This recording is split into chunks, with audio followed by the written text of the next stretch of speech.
رضی اللہ عنہ قال قال رسول اللہ صلی اللہ علیہ وسلم ثلاثة لا ترد دعوتهم الصائم حتى يفطر والإمام العادل ودعوة المظلوم يرفعها الله فوق الغمام ويفتح لها أبواب السماء ويقول الرب وعزتي لأنصرنك ولو بعد حين رواه أحمد في حديث والترمذي وحسنه وابن خزيمة وابن حبان فی صحیحہما کذا فی الترغیب۔ حضور اقدس صلی اللہ تعالیٰ علیہ وسلم کا ارشاد ہے کہ 3 آدمیوں کی دعا رد نہیں ہوتی: ایک روزہ دار کی افطار کے وقت، دوسرے عادل بادشاہ کی دعا، تیسرے مظلوم جس کو حق تعالیٰ شانہ بادلوں کے اوپر سے اٹھا لیتے ہیں اور آسمان کے دروازے اس کے لیے کھول دیے جاتے ہیں، اور ارشاد ہوتا ہے کہ میں تیری ضرور مدد کروں گا گو کسی مصلحت سے کچھ دیر ہو جائے۔ حضور اقدس صلی اللہ علیہ وسلم کا ارشاد ہے کہ 3 آدمیوں کی دعا رد نہیں ہوتی: ایک روزہ دار کی افطار کے وقت، دوسرے عادل بادشاہ کی دعا،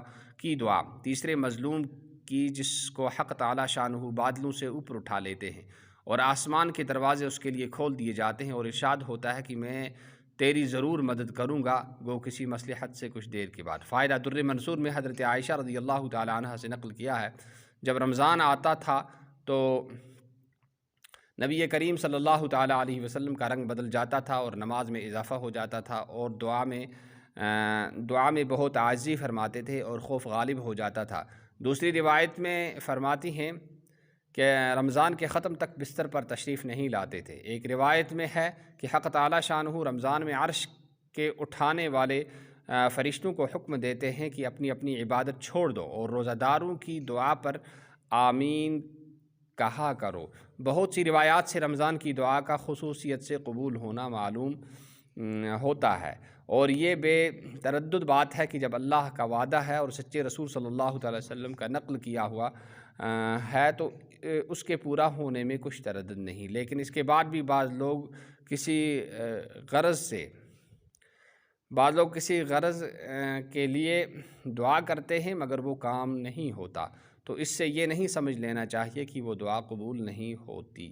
بلکہ دعا کے قبول ہونے کے معنی سمجھ لینا چاہیے۔ نبی کریم صلی اللہ تعالی وسلم کا ارشاد ہے کہ جب مسلمان دعا کرتا ہے بشرطے کہ قطع رحمی یا کسی گناہ کی دعا نہ کرے تو حق تعالی شانہ کے یہاں سے 3 چیزوں میں سے ایک چیز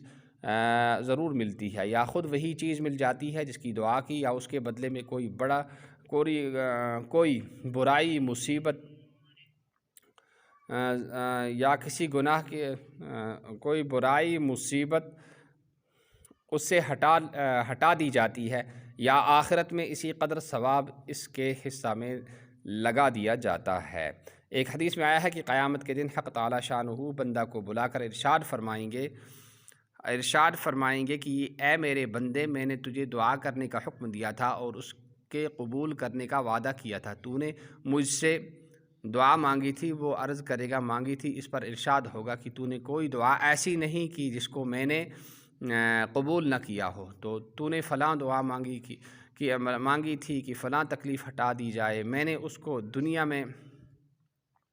قبول نہ کیا ہو، تو تو نے فلاں دعا میں نے پورا کر دیا تھا، اور فلاں غم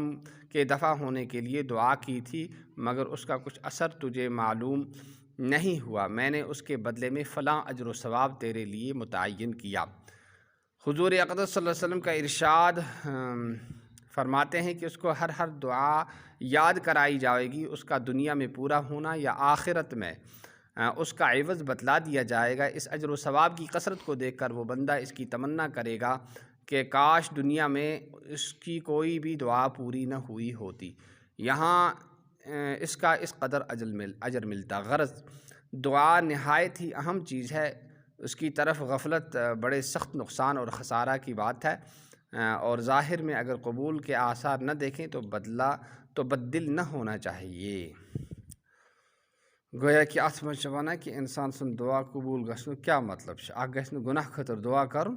یل دعا کران خدا یا تی دان کن بڑ مصیبت نش خدائے بچاوان، یا دان امیک ثواب ٲخرتس میں، لہذا یہ گھن ون کہ میون دعا قبول گژھان۔